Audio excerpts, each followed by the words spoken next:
Well, the single biggest piece of advice that I would give him would be to, really demonstrate that he's qualified and capable to be the commander-in-chief and to be the president of the United States who is going to protect the American people. I think the only thing that could possibly derail Obama's becoming president of the United States is the national security issue. And even though the polls consistently show him leading in the high single digits or the low double digits versus McCain, the one area where McCain consistently outpolls him is in the area of national security. And back in the fall, I was a Hillary supporter. Back in the fall, Ed Koch and I wrote an op-ed in the Daily News having to do with the Iran issue, and we wrote that really the only way a Democrat could screw up this election is by not persuading the American people that he or she is going to be tough on national security and be able to protect the American people. And I think a visit to Israel kind of encapsulates all the different questions and issues that people might have about a presidential candidate, whether they're going to be tough on terrorism, whether they're going to stand with our allies, whether or not they're going to stand for freedom, and not to raise the ugly A word of appeasement, because I would never associate that word with Senator Obama, but whether or not that they have the kind of clear-eyed view of with whom we can negotiate and with whom we can't.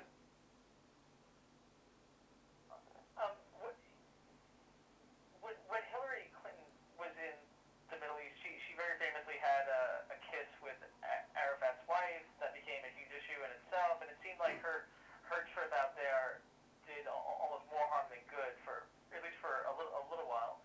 Is there a chance that Obama can somehow avoid angering one group or another with his trip out there? It seems.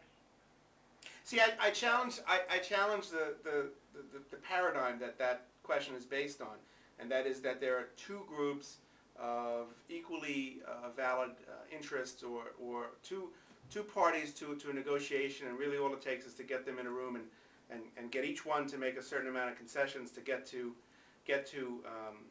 agreement. I remember when I ran in 2000, I marched in the Salute to Israel parade, and that was the same time that Hillary was running for the U.S. Senate. And I remember how much criticism and actual booing she got during that parade, and part of it had to do with her famous kiss of Suha Arafat. But over the course of the next 8 years, at this point, Hillary really showed that she's a friend of Israel, and more importantly, for a person running for president of the United States, because they're not running for prime minister of Israel, is to show that they have a commitment to defending the United States' interest vigorously. And often we see through the prism of our relationship with Israel those leaders who have a clear-eyed view of what our interests are, who our friends are, and who we should be negotiating with. So I think what Senator Obama needs to do when he goes to Israel is to break that paradigm that you have phrased your question based on, and instead speak very clearly to the Palestinian people that a state of Palestine, is entirely within their own hands and within their own doing. And what they need to do is to take the territory that they have, Gaza, those parts of the West Bank that they control, and turn them into peaceful, law-abiding societies. I wrote an open letter to Senator Obama, and I said that what he needs to do, both in terms of assuring the American people that he's the right guy for the job, but also to genuinely move the peace process forward and get to a day where there is a two-state solution. Go to Sderot and look, to the south, to Gaza, and say to the Palestinians in Gaza, don't build missiles to launch into Sderot or to the rest of Israel. Build your society. Build your institutions.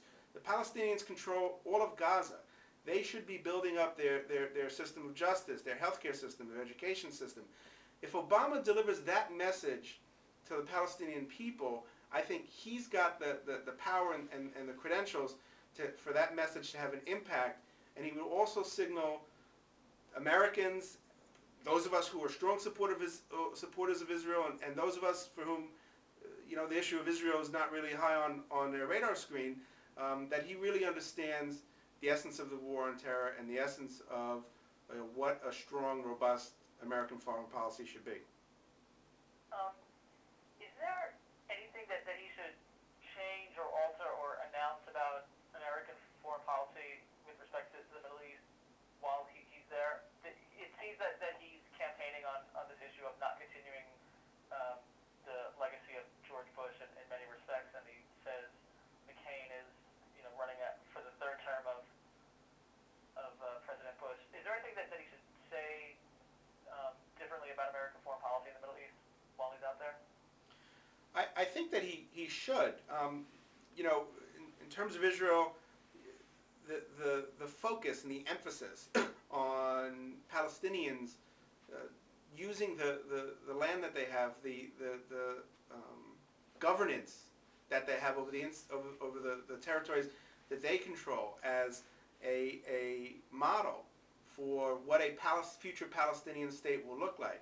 A state that is liberal with a lowercase l, that respects the rights of women and religious minorities, a state that abides by common principles of law and order. I don't think President Bush has emphasized that nearly enough, and as you get towards the end of his term, or at least insofar as he has talked about it, he just lacks any credibility on the issue. But as you get towards the end of President Bush's term, it seems like he has just a desire to get a deal, get any deal, and have something as the crowning achievement of his legacy. And I also think that one thing that Senator Obama can really distinguish himself from President Bush is in our relationship with Saudi Arabia.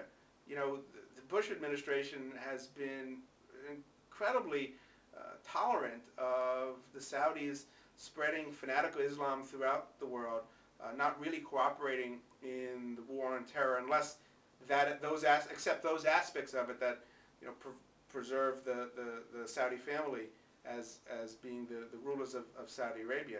So I think that there are definitely opportunities for Senator Obama to distinguish himself from President Bush, to establish a new paradigm for our relationship in the Middle East with our friends, with our pseudo friends, the Saudis, and also with our adversaries, the Iranians.